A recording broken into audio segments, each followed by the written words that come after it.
Beaucoup de chrétiens considèrent le livre des Romains comme leur livre préféré de la Bible, mais la plupart ne sont pas conscients de l'une des principales raisons. Paul écrit cette lettre célèbre.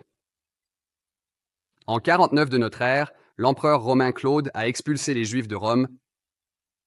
5 ans plus tard, ils ont été autorisés à revenir après la mort de Claude en 54 de notre ère. Avant 49 de notre ère, la majorité des communautés de croyants en Jésus étaient juives, se réunissant dans des maisons juives et même dans des synagogues juives. Pendant les 5 années où ces croyants juifs ont été expulsés de Rome, la démographie de l'Église romaine a évolué vers les gentils. Lorsque les juifs ont finalement été autorisés à revenir, il y avait une grande animosité entre les chrétiens gentils et les croyants juifs en Jésus. Paul a écrit la lettre à l'Église romaine en 57 de notre ère, en grande partie pour traiter des conséquences de la désunion entre les croyants romains gentils et juifs en Jésus. C'est pourquoi Paul s'est tant concentré sur Israël dans le livre des Romains, en grande partie pour traiter des conséquences de la désunion entre les croyants romains gentils et juifs en Jésus.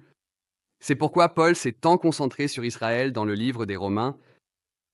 Pourquoi les gentils avaient-ils commencé à s'engager dans une pensée anti-juive pendant les 5 courtes années où les croyants juifs étaient absents parmi eux?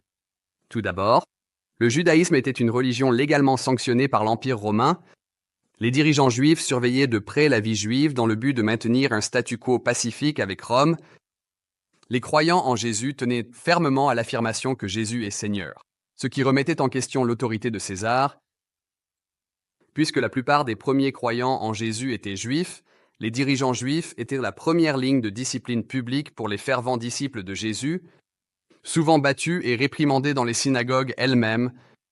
Les chrétiens gentils, par conséquent, désiraient se dissocier des passages à tabac périodiques dans les synagogues et de la connexion avec l'autorité communautaire juive. Deuxièmement, à partir de 66 de notre ère, à partir de là, l'insurrection. Les fervents combattants juifs pour la liberté contre Rome s'est intensifié. À mesure que la répression romaine devenait de plus en plus fréquente, le fardeau de financer de telles actions militaires pesait sur les contribuables, qui ont commencé à ressentir du ressentiment et à haïr les citoyens juifs de l'Empire romain, dont les actions rebelles leur causaient de moins en moins de revenus. Les chrétiens gentils, encore une fois, cherchaient à se dissocier de la communauté juive à cause de ce stigmate.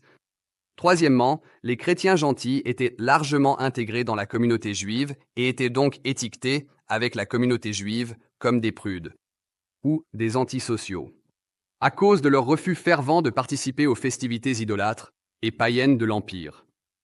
Se séparer des traditions juives a donné aux chrétiens gentils plus de flexibilité en matière de statut social.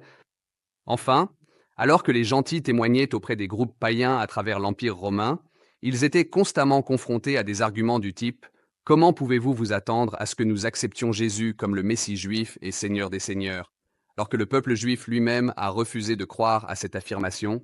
La destruction du temple en 70 de notre ère et le massacre ultérieur de centaines de milliers de juifs lors de la révolte de Bar Kokhba en 135 de notre ère étaient interprétés par la majorité grandissante des gentils comme un jugement de Dieu contre Israël.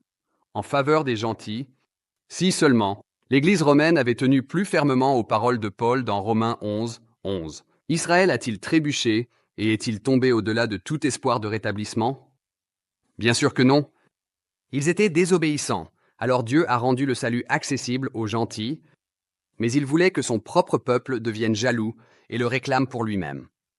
2000 ans plus tard, nous avons l'opportunité de prendre soin de la vision que Paul a transmise à l'Église romaine, d'embrasser nos frères et sœurs juifs en Messie et de faire notre part pour susciter un désir jaloux dans le cœur des Juifs pour leur Dieu et leur Messie, Jésus,